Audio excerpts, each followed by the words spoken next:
amahoro mwese aho muherereye nongeye gufata kano kanya kugira ngo tube turayaga. Ubwa mbere hoho nagomba kubashimira ku ma commentaire mwagize ku ma video maze iminsi nkora.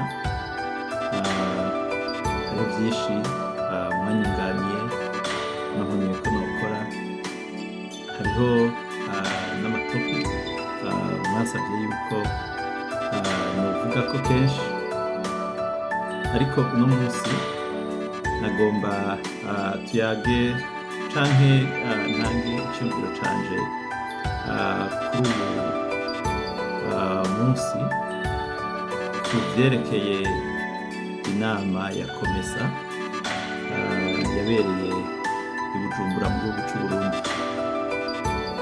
Ariko imbere yuko ngico ndabivuze ko nagomba nongere ndabibutse yuko mushobora kugira des commentaires nkuko benshi d'ailleurs mubigira, kandi mu subscribing kuri chaîne yanje kugira ngo tubandanye tushobora kuganira muri ubu buryo bw'amavideo, ariko kandi munayapartage n'abandi kugira ngo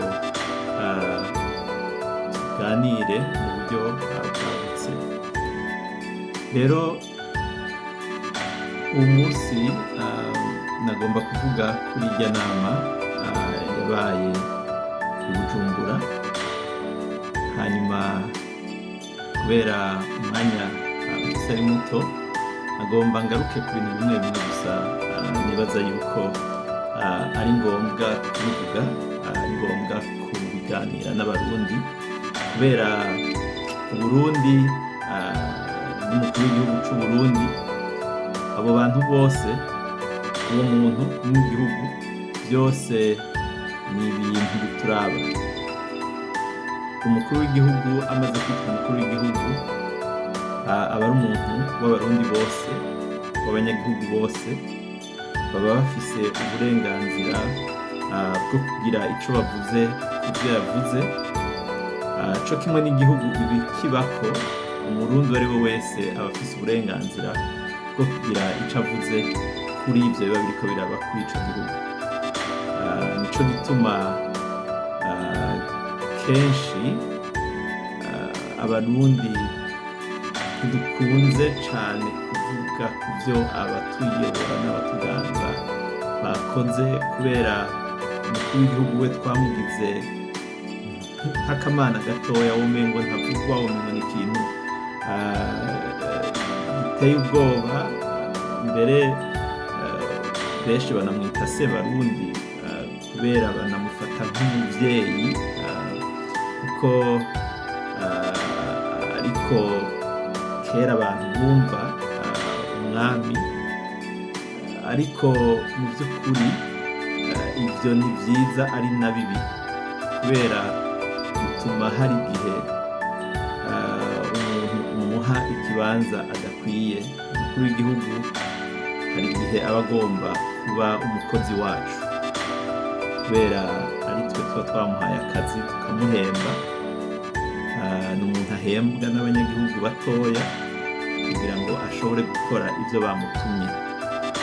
Muri ico gihe rero umuntu ntashobora kuba umukozi wawe ngo yongere abe n'umuvyeyi wawe. Rimwe na rimwe rero turakwiye gutandukanya ivyo bintu. Rero igitumye ngomba kugaruka ahanini kw'ijambo no kuri uwo munsi no kuri iri shirahamwe komesa, nuko nzi yuko kenshi ibintu mu Burundi biba bikaba bikarengana, ntitugire ahanini ico tuvyizeko. Ubwa mbere hoho komesa ni iki? Komesa turazi yuko ari ishirahamwe ry'ibihugu vyo mu bumanuko no mu burengero bwa Afrika. Ibihugu vyishize hamwe kugira ngo bigerageze kwagura isoko vyongere binafashanye by'ubudandaji n'iterambere muri rusange. Niyo mvo niyo ntumbero y'iryo shirahamwe rya komesa. Ishirahamwe ririmo ibihugu 21, mwumva ko ari ibihugu bitari bike, gushika hafi inusu y'ibihugu bigize Afrika. Ni ukuvuga ni imwe mu mashirahamwe manini muri Afrika ushobora kuvuga kandi afise uko atunganijwe. Rero ibiriberamwo bigomba ko tubyitaho, tukaraba tukamenya ibiriko biraberamwo, tukaraba inyungu z'Uburundi izo arizo, tukanaraba n'ingene nimba zitanariho canke tutazifise bikwiye twozironka nyinshi. Muri make rero nta gitangaje ko Uburundi buja mu mugwi nk'uwo. Ni ku neza y'igihugu kandi ni vyiza kandi bwagiyemwo kuva kera. Ni ukuvuga yuko ni ahantu twisanga, ni ahantu dufise uburenganzira muri iryo shirahamwe. Ariko ikirushijeho muri iyi some yabereye mu Burundi ni uko umukuru w'igihugu c'Uburundi ari nawe agiye kuramutswa ubuyobozi bw'iryo shirahamwe, afatikanije n'umukuru w'igihugu ca Kenya, bakazofashwa n'uwahora arongoye iryo shirahamwe, umukuru w'igihugu ca Zambia. Rero ikindi nagomba kuvuga kuri irya nama ni ijambo umukuru w'igihugu yashikirije. Mu vy'ukuri ndakurikirana cane amajambo yose umukuru w'igihugu c'Uburundi ashikiriza, haba mu Burundi ku banyagihugu canke hanze ku bandi bapartenere b'Uburundi n'ibindi bihugu. Rero ngiye kuvuga ivyo nashimye muri iryo jambo, ngiye no kuvuga ivyo naneguye muri iryo jambo. Narigeze kuba rimwe na rimwe ndaba nkanonosora amajambo abantu bavuze canke ibintu vyabaye. No kuvuga yuko naho no kwita umuhinga ubijanye n'imvugo z'amajambo, ndabifisemo ubumenyi buhagije bwo kubona ibintu bimwe bimwe bitagenze neza canke vyagenze neza mw'ijambo. Ijambo nkarirya riba ari ijambo ridasanzwe. Rero reka duhere aho vyahereye. Umukuru w'igihugu c'Uburundi ikintu ca mbere yakoze novuga yuko ari kosa rikwiye kwirindwa, ahanini ikosa ry'abamufasha no gutegura amajambo. Ijambo nkarirya ntiritegurwa umunsi umwe, ni ibintu umuntu aba yaracishije kw'amaso, kandi abaritegura baba bazi ibice ngombwa bimugira umuntu yubashwe n'ibindi ashobora gucako arengana atarinze kwitaho cane mw'ijambo. Nuko amajambo nk'ayo ategurwa. Rero ikosa rya mbere ryabaye muri iryo jambo, kandi vyashoboka ko ryirindwa, ni ukuba umukuru w'igihugu c'Uburundi atashoboye agitangura kuvuga izina ry'umukuru w'igihugu ca Zambia, ari nawe yarahagarariye uwo munsi. Ni ukuvuga c'était lui l'invité d'honneur, c'était lui le président qui était en exercice yagomba guhendinga over kuri Ndayishimiye. Ndayishimiye yari yaronse akaryo ko kubonana nawe, murazi yuko yagiye muri Zambia, ariko kandi bashobora kuba bari basanzwe banavugana. Urumva rero ni umuntu atari umuntu atazwi kuri we. Kwihenda ubwa mbere gutyo ukamwita izina ritari ryiwe ntabwo bigaragara neza,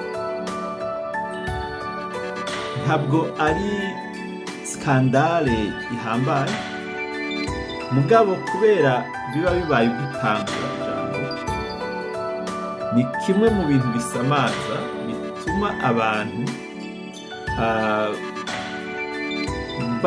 bataba impressione na wewe nk'umuntu ugitangura.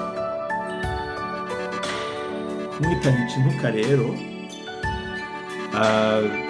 ntabwo byagaragaye neza, ariko nkuko ndabivuze c'est pas la fin du monde, si ikintu umuntu yokwita skandale nini, naho nabonye ku mbuga nkoranabuhanga abantu benshi bariko barabivuga ko, ariko byari ibintu byari gushobora kwirinda. Iryo zina abakuru b'ibihugu bagendera ibihugu ababakira barafata umwanya wo kugerageza, n'abafise amazina agoye nk'Abashinwa canke abandi bantu usanga amazina yabo batavuga nk'uko tuvuga yacu. Abakuru b'ibihugu burya barafata umwanya wo kugerageza iryo zina, kugerageza kurivuga ku buryo ritavugika nabi cane mu matwi y'abanyenegyo n'abavyumva abandi barizi. Ico rero novuga yuko ari ikintu umukuru w'igihugu hamwe na equipe ya communication bashobora kuzokosora. Ibi nkuko nabivuze kubera yuko ivyo umukuru w'igihugu byose akora biraturaba twese, tumwemera tutamwemera, aba urya mwanya bicaye imbere wiwe bumviriza bariko bumviriza umukuru w'igihugu c'Uburundi. Nico gituma nshimye guhera kuri ico, ariko nagomba mvuge yuko uravye urukurikirane rw'amajambo officiel umukuru w'igihugu c'Uburundi amaze kuvuga mu mahanga n'u Burundi iyo yakira abantu, sinoba nihenze mvuze ko ijambo ry'uno musi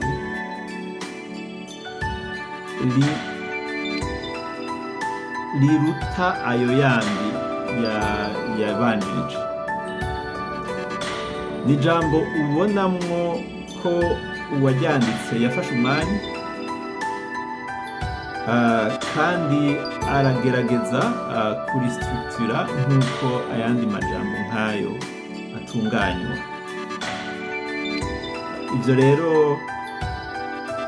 ni ukuri ndabibona gake muri ayo majambo y'umukuru w'igihugu c'Uburundi. Kuba vyabaye ubu rero nibaza yuko ari ikintu ciza. Nababwiye ko nja kubabwira ibintu vyiza n'ibintu bibi nabonye muri iryo jambo. Ndababwira yuko kwihenda kw'izina nk'akarorero atari vyiza, ko vyari gushobora kwirindwa iyo haba harabayeho kwitondera integuro kurushaho. Ariko ingene ijambo ryari ryubatse, ivyo ryavuzwemwo, haba kubo binezera canke kubo bitanezera, ariko hagaragaramwo ugutegura kuruta uko ayandi yahora avuga ameze. Sishatse kuvuga yuko ryari ijambo ry'igitangaza ugereranije n'ayandi majambo y'abakuru b'ibihugu bandi, ariko ubonamwo ko habayeho kwitonderwa, kandi n'umukuru w'igihugu urabona ko yagerageje kubikurikiza uko biteguye, kuko kenshi hari igihe umubona ko yataye umurongo ukibaza uti ibintu byabo byose ariko aravuga si byo bari bamuteguriye, ariko muri iryo jambo urabonamwo consistance, kanatsinda ntiyakuye cyane amaso yiwe ku byanditse, kandi nibaza yuko ibyo byamufasha byotuma bigira kenshi kurusha uko, kuko kenshi urabona iyo hakuye amaso ko avuga ibintu wumva bidatumberanye n'ibyo ariko biravugwa ubwa mbere. Rero mu ncamake uwariteguye uwo ari we wese yateguye ijambo mu by'ukuri ahanini ibice nka 80% rijanye na circonstance y'uwo munsi. Donc ntawovuga ibibi gusa, iki ni ikintu nibaza yuko tutamenyeye, nico gituma ndanagishimye ko cari ikintu ciza. Hanyuma rero tugaruke kandi kuri komesa n'ibihugu biyigize. Nibutse abarundi ko mu bihugu bigize komesa igikenye kurusha ibindi ari Uburundi. Ni ukuvuga inama ya komesa ijejwe ibyo gufashanya mu rudandazwa no mu iterambere muri rusange yabereye mu gihugu cayo gikenye kurusha ibindi. Ugereranije uravye Uburundi nk'igihugu ca nyuma gikenye muri komesa, aho umunyagihugu ugereranije aronka amadolari 270 ku mwaka. Aha ndiko mvuga uravye amahera igihugu cinjiza ukayagaburira abarundi bakibamwo, umwe wese yotwara nk'amadolari 270 ku mwaka. Mu gihe uravye ku rundi ruhande ibihugu bitunze biri muri komesa, ufashe nk'igihugu ca Seychelles ni igihugu umunyagihugu afise amahera yababa 15,000 arenga 15,000 by'amadolari ku mwaka amahera yinjiza. Ariko naho ushaka ukaraba muri rusangi itunga ry'igihugu, naho nyene Uburundi buguma buri mu bihugu vya nyuma, buca burusha ibihugu nka Seychelles na Île Maurice kuko ni ibihugu bifise abantu bake cane, ariko bitunze kuturusha ugereranije n'amahera umuntu aronka muri ivyo bihugu. Ariko uravye kuri urwo rundi rugero rw'itunga muri rusange ry'igihugu, naho nyene Uburundi buza mu vya nyuma kubera ibihugu nka Ethiopia, za Algeria bica bija hejuru kurusha. Rero uko biraba kose Uburundi muri iryo shirahamwe nico gihugu ca nyuma gikenye. Ica kabiri, uravye nko kurya ruswa, corruption, Uburundi naho nyene buri nico gihugu ca nyuma. Je niko ndabifata, uravye kuri index ya corruption ubona Algeria nayo nyene ahubwo irusha corruption Uburundi ukoresheje index muri bijya bihugu usanga buza nko ku rugero rwa 16, ukuvuga mu bihugu 21 naho nyene buguma mu bihugu vya nyuma. Ibi ariko ndabivuga kubera iki? Ibi ndabivuga kubera yuko iyo igihugu kigiye mu mashirahamwe nk'ayo kiba cize neza inyungu kiriko kiraronkamwo iyo ariyo, ku buryo n'abanyagihugu bacu baba bazi neza inyungu bagiye kuronka muri iryo shirahamwe igihugu cabo cinjiyemo. Rero kuba umukuru w'igihugu c'Uburundi mw'ijambo ryiwe ata articulation yagize claire ku bijanye n'ico kintu, ni ikintu kitari ciza, kuko kenshi uravye ayandi majambo y'abakuru b'ibihugu iyo bakira inama nk'irya barerekana ko bazi ico baronderayo, ariko umukuru w'igihugu mw'ijambo ryiwe yavuze nk'uko womengo ni umwe muri ivyo bihugu bitunze biri muri iryo shirahamwe, ahubwo araje ishinga no gufasha ibindi vyose muri rusange kugira ngo bitere imbere. Ivyo nta kibi carimwo, ariko turazi ko atariko biri. Uburundi ni igihugu gikenye cane. Reka turabe naho cane cane kubijanye na diplomasi, l'élément diplomatique muri iryo jambo ry'umukuru w'igihugu. Ikintu ca mbere nashimye kumbure ngaha bahinga mu vy'imibano y'ibihugu canke amashirahamwe n'ibihugu baja kwitahura kurusha, hariho une tradition muri diplomasi yo kugerageza kwibutsa, nubwo atawe yavyibagiye, nubwo bose baba babizi, kwibutsa kamwe yuko iyo nama iri kubera ahantu hitwa mu Burundi. Ivyo rero umukuru w'igihugu yabikoze, vise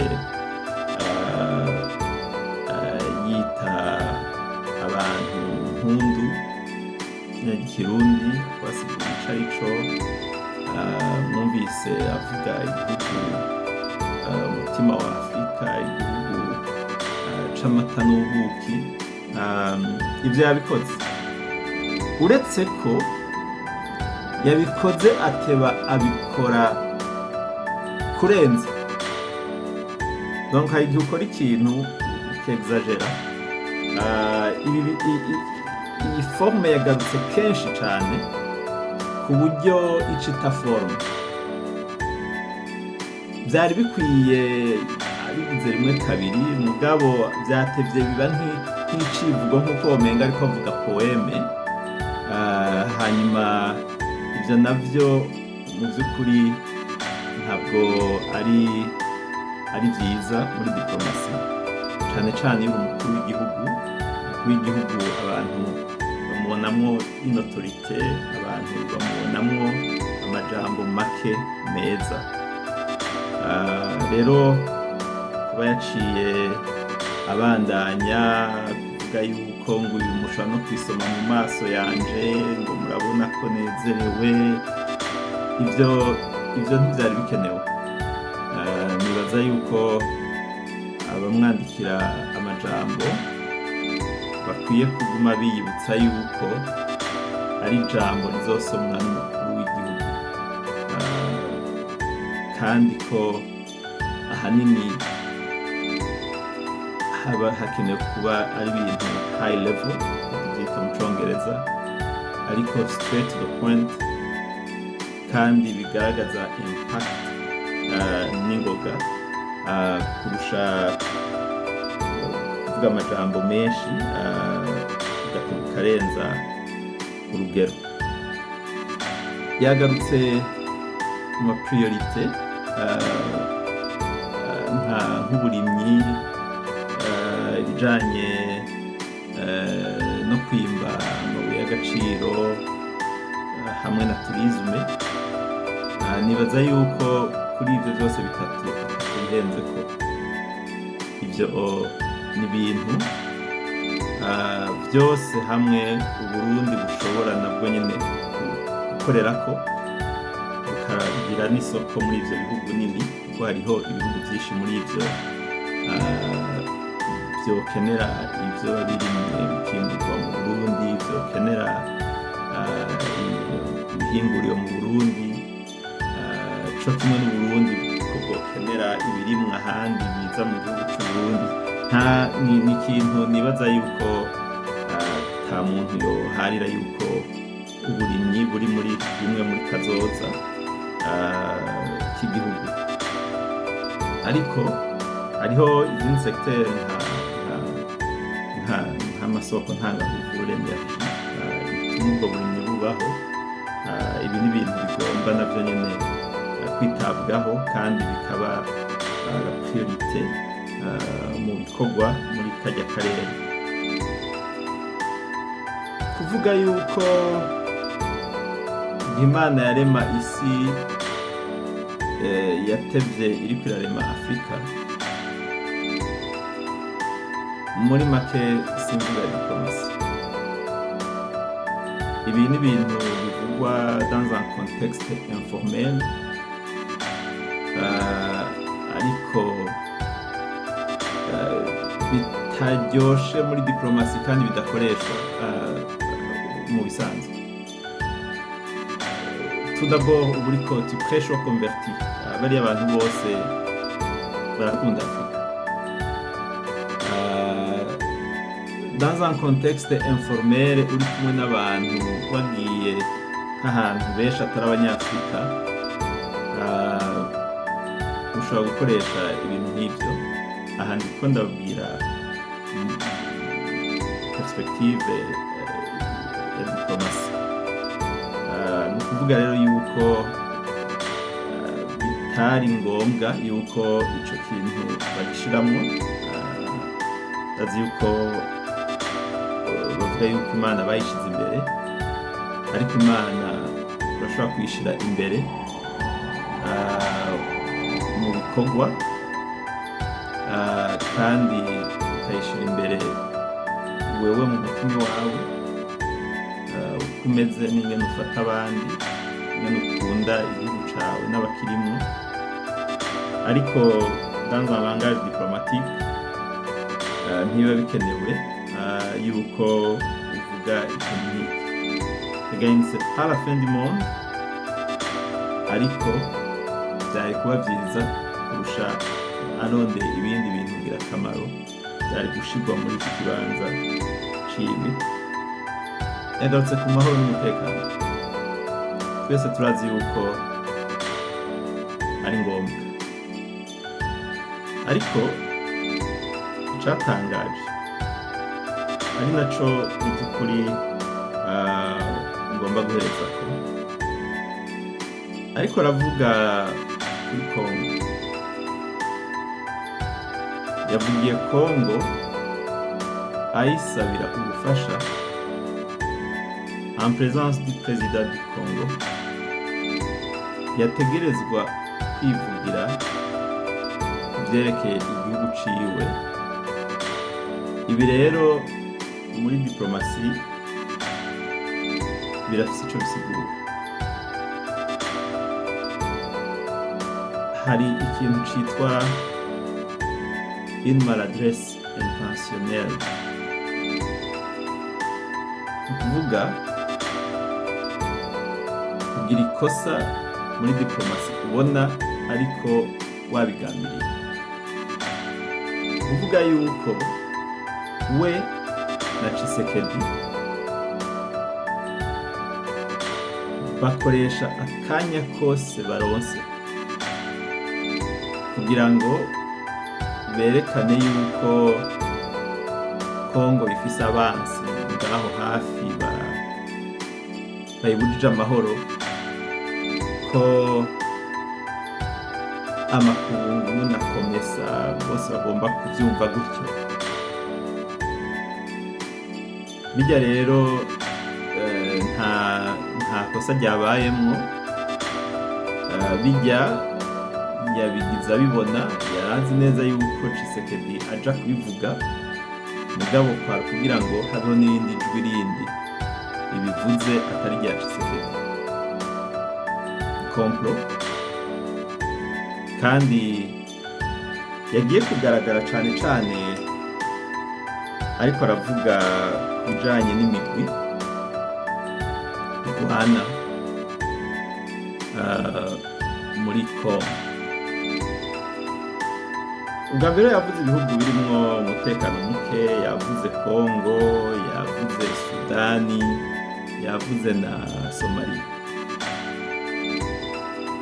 Ariko ivyo bibiri yavuze arengana, nta kindi kinini yavuze. Nga Kongo yayitevye. Bwa mbere hoho abari muri domene ndaba amakonflit ari kw'isi canke bayakoreramwo nkanje, turazi yuko ubu turiho turavugana muri Afurika konflit nini cane iruta izindi ni konflit yo muri Sudani. Sudani ni igihugu gipamwo abantu benshi cane ku rugero rwo hejuru rwose, abantu miliyoni 10 bari impunzi zirenga nazo nyene impunzi hagati mu gihugu. Ni ukuvuga lo Sudan ivyiko iracamwo bitego. Iyo yari umuntu yariko yakurikiza ibintu uko biri, yari guteba kuri Sudani kuvuga ibiriyo n'ingene bihagaritse umutima isi n'ingene komesa yofasha. Ariko ivyo ntavyagize. Yavuze Kongo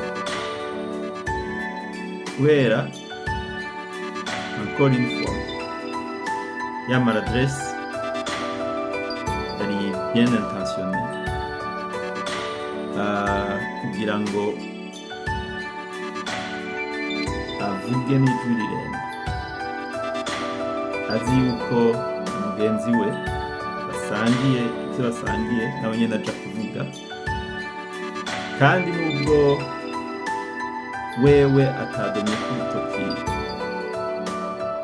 abo yibaza yuko batera umutekano muke, Tshisekedi wewe yabavuze, kandi ivyo barabihuriza abo babiri. Rero umukuru w'igihugu c'Uburundi nkuko womenga ivyo vyose ntibikwiye, yavuze ko muri Kongo hariho imihari igwana kandi imihari y'abanyamahanga. Imihari rero mu vy'ukuri iri muri Kongo igwana si myinshi y'abanyamahanga. Muri Kongo hari imihari irenga 100 yitwaje ibigwanisho itera umutekano muke muri kaya karere k'ubuseruko bwa Kongo. Iyo yose ikaba ari iy'abakongomani. Hariho imihari mike cane, umuhari ugira ibitero mu Uganda uvuye muri Kongo. Kabaho imihari yitwa yuko ari y'abarundi, yitwa Leta Tabara na FNL, nabo nyene bavuga ko bari muri Kongo. Hakanabaho aba FDL, bamwe bari mu basize bakoze ubunyabwoko by'abatutsi mu gihugu cy'u Rwanda, maze bagahungira muri Kongo, naho bakabandanya bahatera umutekano muke. Amakuru menshi arerekana yuko bari kumwe n'ubutegetsi bwa Kongo. Ikibazo rero ni iki?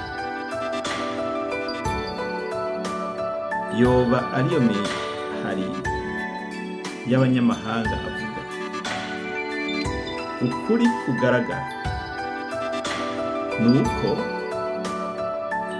we na Tshisekedi muri Kongo batariko bagwanya imihari y'abanyamahanga, bariko bagwanya umuhari witwa M23. Uwo nawo ni w'abakongomani. Ni ukuvuga we na Tshisekedi bariko bagwanya muri Kongo umuhari w'abakongomani, ariko ngaha yavuze ko ari ukugwanya imihari y'abanyamahanga. Ikibazo kigaruka, yoba umukuru w'igihugu c'Uburundi abona M23 nk'abanyamahanga? Hamwe vyoba ari vyo,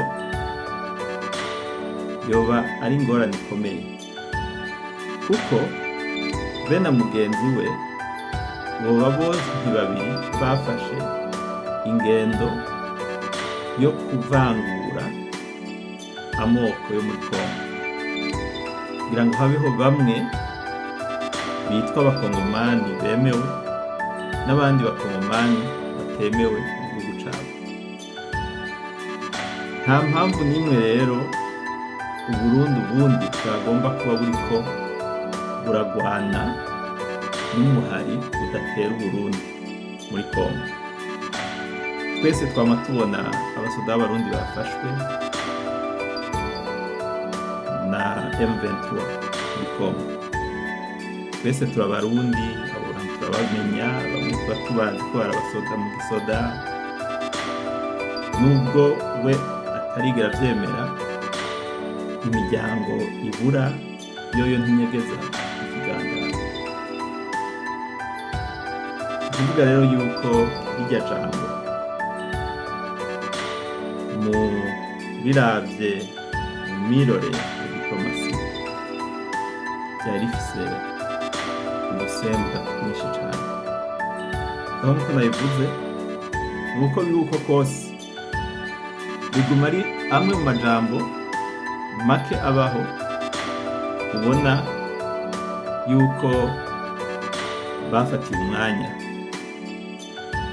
kandi ubonamwo amakosa, kumbure nyayo y'amakosa, n'ayandi makosa barekeyemwo babibona kubera izindi nyungu.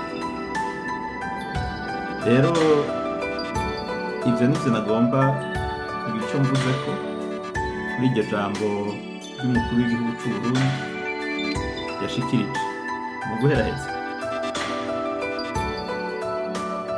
Mu vy'ukuri ni vyiza ko inama nk'irya yabereye mu Burundi, kuko murazi yuko haheze igihe ata kintu kigaragara c'inama mpuzamakungu kibereye mu Burundi, kuko uruhande rumwe ata hantu henshi Uburundi bufise bwo kwakira amanama nk'ayo, ku rundi ruhande ariko kubera Uburundi bwo ubwabwo butari ikibanza nyaco co kwakiriramwo abashitsi b'iteka. Ariko nabonye ko hari benshi mu begera ubutegetsi babiririnze ko Uburundi bwakoze ikintu gikomeye. Ngira nibutse ico navuze n'ikanga, iri shirahamwe ririmwo ibihugu 21. Ivyo bisigura ngo hariho abakuru b'ibihugu 21 bari muri iryo shirahamwe. Mu Burundi nibaza yuko haje bake, kuvuga haje wa Zambi. Kubera iki? Uwo yagomba kuza kuko niwe yari umushitsi w'iteka, c'est le président sortant w'iryo shirahamwe, agomba kuba ari hari. Haje uwundi yagomba kuba ari hari yitwa Tshisekedi, kuko mu vy'ukuri niyo nshuti perezida w'Uburundi ishika afise muri ka karere no kw'isi. Kubera ivyo mpejeje kuvuga mu mwanya, uwo nawe niho yari. Perezida wa Kenya ni vice president, nawe yategerezwa kuza guhabwa inshingano n'uwasubiriye. Hariho perezida wa Madagascar, hakabaho na president d'honneur wa Ethiopie. Ndumva ari abo bantu ahanini bari ngaho. Mu gihugu gifise abakuru b'ibihugu 21, ukaba witabwe na 5 nuko mu by'ukuri ikipe yawe yateguye urwo rubanza